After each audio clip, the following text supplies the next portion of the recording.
the cursed videotape that ensures everyone who watches it will die after 7 days. The film opens by showing two teenage girls, Katie and Becca, watching television at Katie's house. Since Katie's parents are away, Becca plans to stay the night. Bored of watching TV, Becca tells a horror story about a cursed videotape that can kill anyone who watches it within 7 days. She heard the story from someone from Revere. The video's content is unclear, but after watching it, a mysterious phone call will come, saying 7 days, signaling the viewer's impending death. Hearing this, Katie is shocked because it resembles what she experienced a week earlier. At that time, Katie went on a trip with her boyfriend Josh and two friends to a mountain cabin. With no signal available, they watched a strange videotape identical to the one Becca described. Shortly after the video ended, they received a phone call repeating the phrase 7 days. Have you heard about this videotape that kills you when you watch it? And as soon as it's over, you will die in 7 days. We thought it was some kind of sick joke. What was it? I've watched it. It was a week ago. It's a story, Katie. Becca dismisses it as just a myth, but later that night at exactly 10 p.m. a phone call comes in again. Trembling in fear, they answer it, only to find out it is Ruth, Katie's mother, checking on them. Katie talks with her mother in the kitchen while Becca goes upstairs. After finishing the call, the living room television suddenly turns on by itself. She turns it off, but it turns back on again, forcing her to unplug it. When she calls out for Becca, there's no response. Katie runs upstairs and discovers water creeping out from under her bedroom door. As she opens the door, Becca, can you hear me?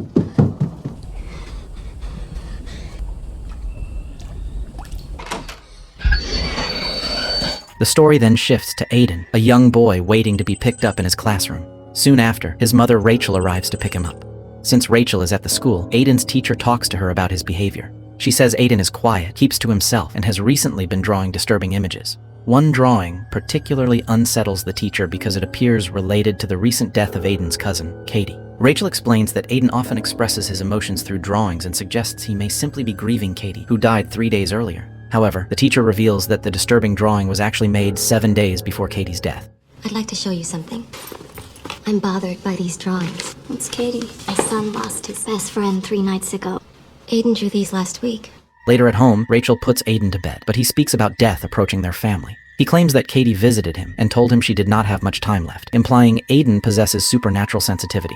Rachel comforts him, telling him that no one can truly know when death will come. The following day, Rachel and Aiden attend Katie's memorial to pay their respects. Both are deeply saddened by Katie's passing, as they were very close to her. Rachel embraces her sister Ruth, Katie's mother, who is devastated alongside her husband. Ruth confesses that Katie's death feels suspicious, as even forensic doctors could not determine the exact cause beyond cardiac arrest. What makes the case more disturbing is the horrifying expression on Katie's face when her body was discovered. Because Rachel is a journalist, Ruth asks her to investigate the true cause of Katie's death. I saw her face. Rachel, please. It's what you do, isn't it? Ask questions. You could find out. Outside, Rachel speaks with Katie's friends, who reveal that Katie once traveled to Revere with Josh and 2 others. Shockingly, Josh died on the same day as Katie. They also mention rumors about a cursed videotape linked to Revere. It's about the tape, the one that kills you when you watch it. What happened? Josh is dead, the same night that Katie died. What? Supposedly he killed himself. Meanwhile, Aiden wanders alone into Katie's bedroom, sensing an eerie presence. He notices strange reflections in the television, as if someone is moving behind him. Rachel later joins him and finds one of Katie's notebooks where every face in newspaper photos has been scribbled out. Then, she discovers a receipt for photo prints.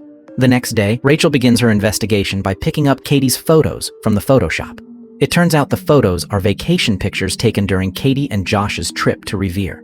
Among them, there is one disturbing photo in which the faces of Katie, Josh, and their 2 friends appear blurred for no apparent reason. From these photos, Rachel learns that they stayed at a cabin called Shelter Mountain Inn, specifically cabin number 12.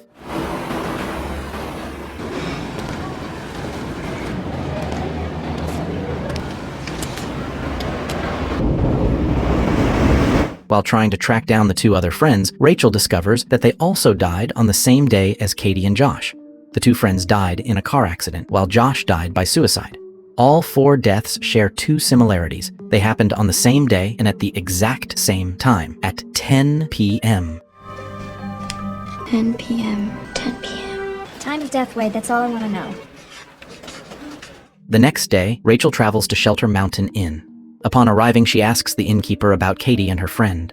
The innkeeper explains that Katie stayed in cabin number 12, but she and her friends never paid the rental fee. Rachel then decides to stay in the same cabin. Before she goes to her room, the innkeeper warns her that there is no signal in the area, so guests often rent videotapes for entertainment. While looking at the tape rack, Rachel's attention is immediately drawn to an old, worn-out videotape. Without hesitation, she takes the tape and brings it to her room, then proceeds to watch it. I'll take cabin 12.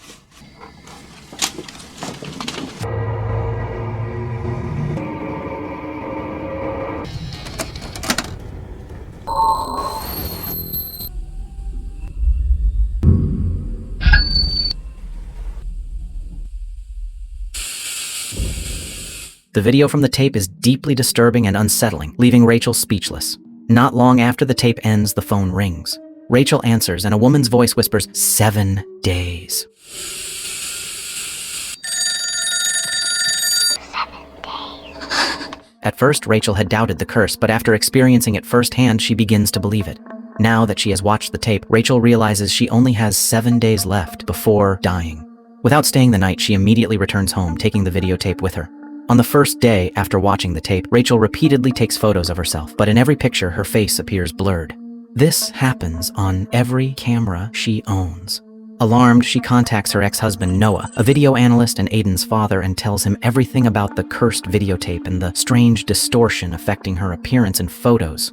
Driven by curiosity, Noah insists on watching the tape himself. 4 kids are dead, Noah. I'm thinking maybe you shouldn't see it.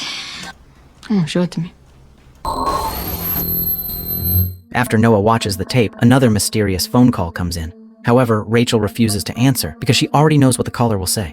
Rachel asks Noah to investigate who created the tape and where it originated. Since Noah is in a hurry, he asks Rachel to make a copy of the tape. Rachel copies it at her workplace, but something feels wrong. The control track numbers on the copied tape appear scrambled and unreadable, which should not be possible.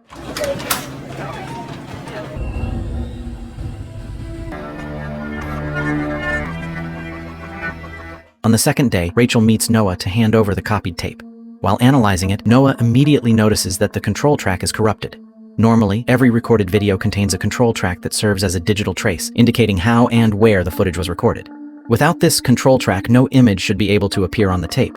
However, in this case, the tape still displays footage despite the damaged control data, preventing Noah from tracing its origin.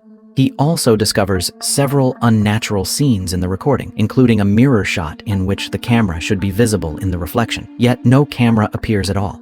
While Noah is deeply analyzing the tape, his assistant suddenly arrives, making Rachel feel uncomfortable. The numbers are all screwed up. And you should be able to see the camera here in the reflection. Hold on, I'm gonna stretch the alignment. Hey, no, I picked up the cameras. You working? Rachel then quickly leaves, taking the copied tape with her. On the third day, Rachel visits a psychiatric hospital to meet Becca, the only surviving witness from the night of Katie's death. Due to the traumatic nature of the incident, Becca suffered a mental breakdown and was admitted to a psychiatric hospital. Rachel asks how Katie died, but Becca cryptically replies that Rachel will find out soon. Do you remember anything about that night? Please. I need to know. How did she die? And you will. Unable to get clear answers, Rachel leaves and continues analyzing the videotape, printing out every frames from the footage. In one scene, she discovers an image of a lighthouse and immediately prints it. While closely examining the video, Rachel notices a fly appearing in the footage. When she touches the screen, the fly inexplicably becomes real in her hand, despite originating from the video. At the same moment, Rachel suddenly suffers a nosebleed.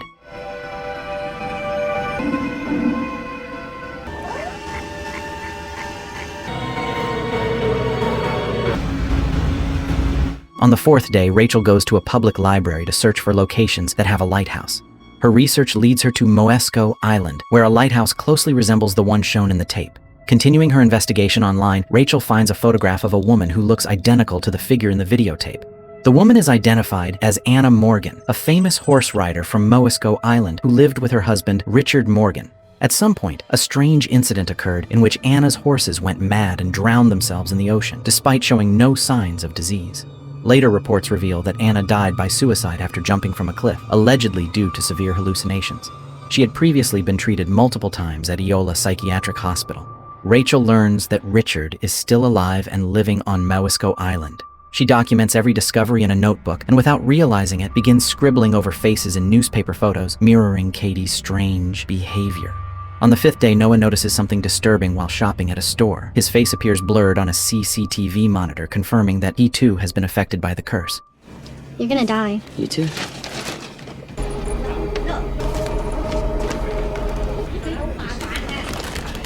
Elsewhere, Rachel asks Ruth to take care of Aiden while she plans to travel to Moscow Island for 2 days. Suddenly, Rachel feels as if something is stuck in her throat. For some reason, she appears to be choking on a long cable, leaving her confused. For 2 days, I promise.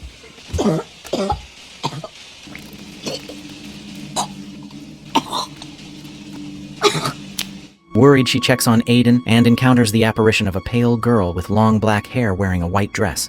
The figure tightly grips Rachel's hand before the scene is revealed to be a nightmare.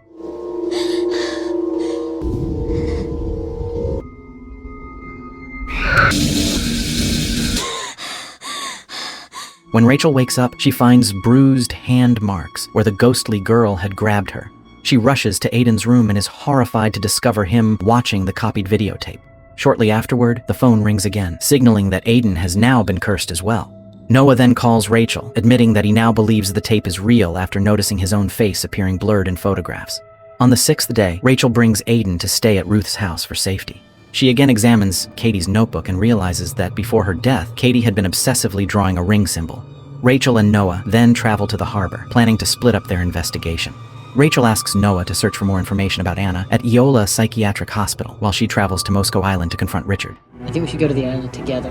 I need you to go to the hospital. I only have 1 day left. Before they part ways, Noah hands Rachel a drawing made by Aiden, which Aiden personally asked him to deliver. While aboard the ferry, Rachel rereads newspaper articles about Anna and Moscow Island and discovers that Anna once had a daughter, though information about the child is extremely difficult to find. Rachel realizes she will need to ask Richard directly. As she walks around the ship, Rachel locks eyes with a horse on board. The animal suddenly becomes violent, breaks free from its restraints, runs toward the edge of the ship, and plunges into the sea, horrifying Rachel and intensifying the sense of supernatural dread. It's okay, calm down.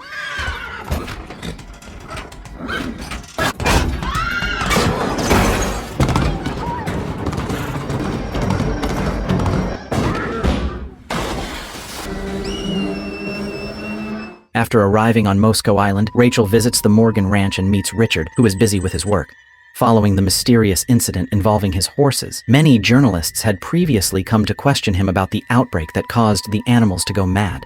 Richard recounts how his horses suddenly became violent before running into the ocean and drowning themselves.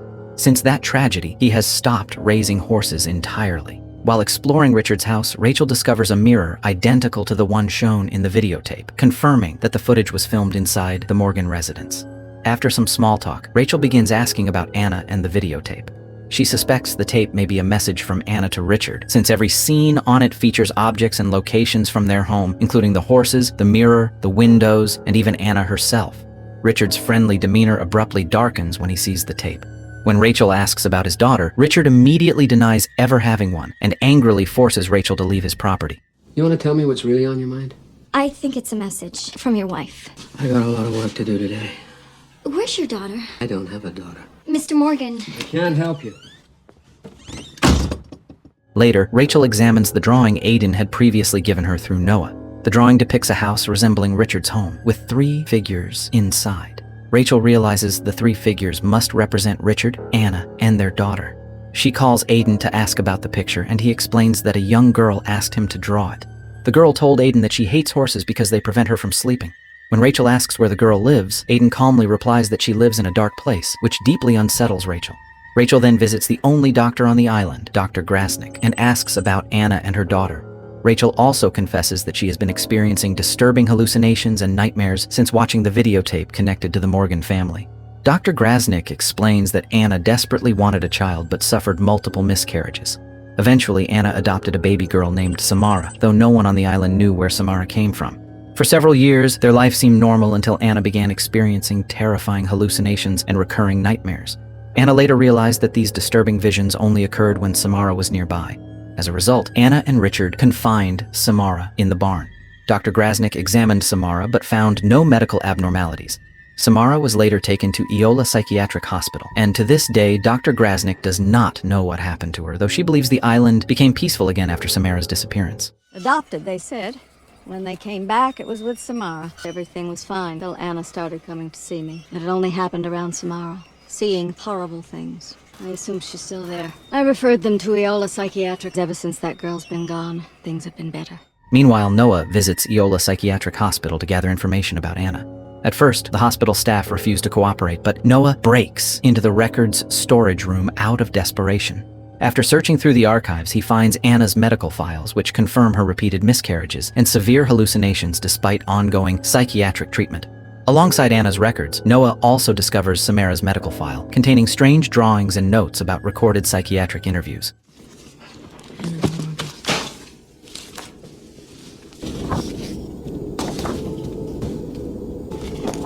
Noah asks a hospital employee to locate the recordings, only to learn that Richard had already taken them. Realizing the urgency of the situation, Noah immediately heads to Moscow Island to reunite with Rachel. Back to Rachel, she returns to Richard's house to speak with him again, but the house is now dark and eerily silent. While searching through the rooms, Rachel finds a videotape containing a recorded psychiatric interview with Samara. She immediately watches it. In the footage, Samara appears to have gone several days without sleep, almost as if she never sleeps at all. The psychiatrist asks how Samara managed to create images on X-ray film, even though such film normally requires special equipment to function. Samara explains that she simply sees certain images in her mind, and the film mysteriously becomes filled with pictures matching her memories. It is revealed that Samara possesses a supernatural ability called Nensha, the power to transfer and imprint one's visions or memories onto physical objects or into the minds of others. Samara had this ability since childhood, but as she grew older, her Nensha powers became increasingly stronger. It is revealed that Samara's power is what caused Anna to suffer from terrifying hallucinations. Samara also hated horses, and she was responsible for driving the horses at the Morgan Ranch to run into the sea and drown themselves. This explains why the mysterious horse outbreak was never solved, as Samara induced hallucinations that caused the animals to panic and kill themselves. Although Samara did not originally intend to harm those around her, her overwhelming power became impossible to control. Over time, Samara transformed into a dangerous and malevolent presence who would never stop hurting others. After Rachel finishes watching the tape, Richard suddenly attacks her. He appears mentally broken and on the verge of suicide. Just like Anna, Richard has also suffered from persistent hallucinations caused by Samara's power, and he continues to experience them even now. Still unaware of Samara's current whereabouts, Rachel watches helplessly as Richard electrocutes himself, ending his life without ever revealing where Samara is. Mr. Morgan! And she'll never stop. You can hear him all the time, and I have to stop her. If I don't, my son will die! Shortly afterward, Noah arrives to calm Rachel. Together, they go to the horse stable to investigate where Samara once lived. They discover that Samara had been confined inside the stable alongside the horses, unable to sleep, with only a small television to keep her company. On one of the walls, Noah notices a drawing of a red-leaf tree. Rachel immediately remembers seeing the same tree near Shelter Mountain Inn, realizing it may be an important clue leading them there. He kept her here, alone. There's something in here. I've seen this tree before. Shelter Mountain. On the 7th day, Rachel and Noah travel to Shelter Mountain Inn and return to cabin 12. There, they accidentally uncover an old well hidden beneath the cabin floor. As they open the well to see what lies inside, an unnatural presence begins to manifest, and before they can react, Rachel suddenly falls into the dark well below. Stop it, okay? There's a reason that we're here. What?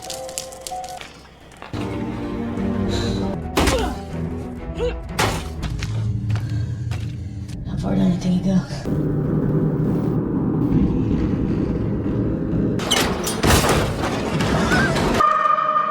Inside the well, Rachel discovers deep scratch marks and torn fingernails embedded in the stone walls, clear signs that someone had desperately tried to climb out.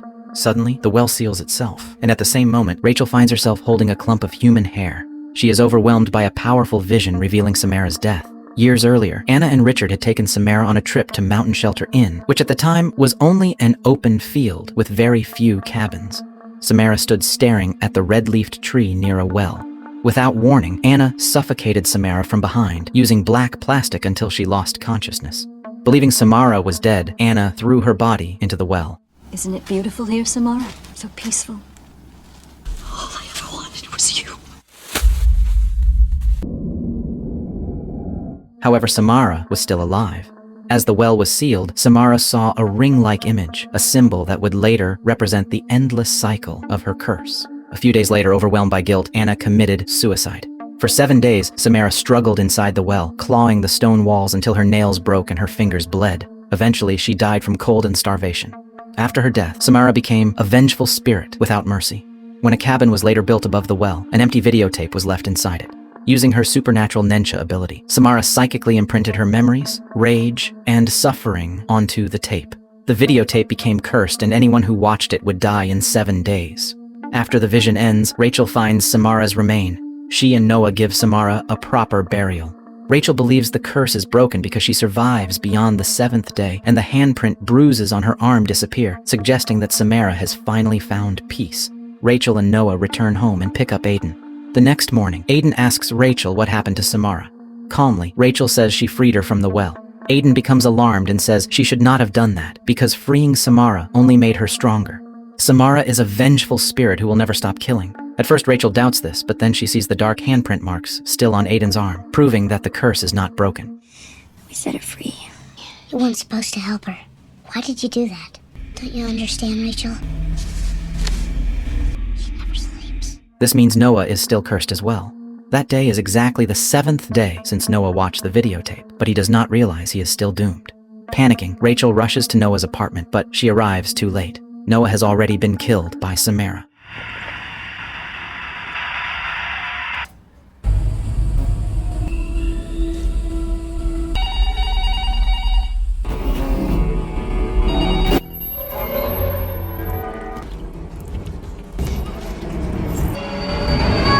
Rachel is devastated and filled with guilt for freeing Samara. In despair, she destroys and burns the original videotape. She then begins questioning why she alone survived the curse. Suddenly, Rachel remembers that she had made a copy of the videotape. She realizes the horrifying truth. The only way to survive the curse is to copy the tape and make someone else watch it. The cycle continues endlessly, like a ring with no end. Samara never sleeps, and she will never stop harming others, spreading like a supernatural plague. Rachel understands that she survived because Aiden watched the copied tape, while Noah died because he watched the original and never made a copy. Aiden is still cursed and only has a few days left. Desperate to save her son, Rachel takes Aiden to make another copy of the tape to pass it on to someone else. Though she knows it is morally wrong, she is willing to do anything to save her child, and the story comes to an end.